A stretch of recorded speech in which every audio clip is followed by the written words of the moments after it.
Bila dua hati dah terjalin,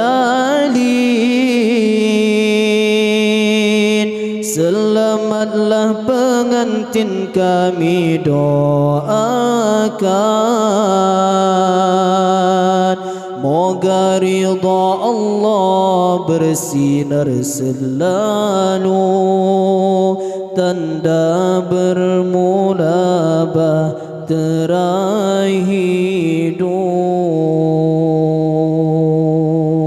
Dalam melayari bahtera rumah tangga, ada masa senang dan masa gelisah.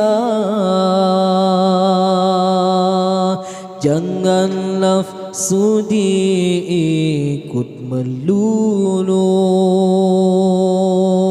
sabar dan bermaafan itu perlu.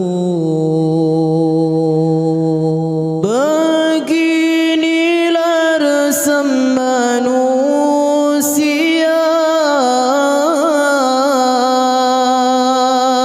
tak lari dari ketentuan ilahi. Suami ketua, istri yang membantu menongkang hidup, saling berpadu, susah dan senang hadapi bersama. Moga kekal hingga ke syurga. Bila dua hati dah terjalin,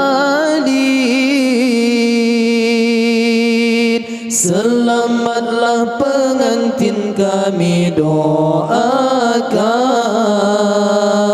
Moga ridha Allah bersinar selalu, tanda bermula bahtera hidup.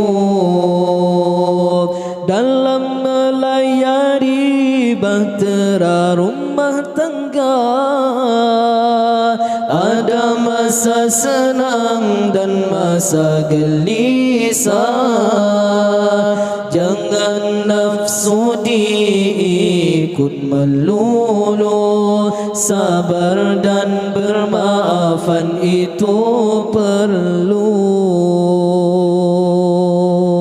Beginilah resam manusia, tak lari dari ketentuan ilahi.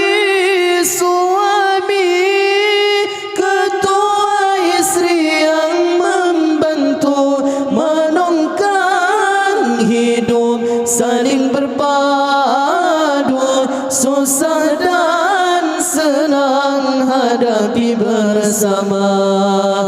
Moga kekal hingga ke syurga.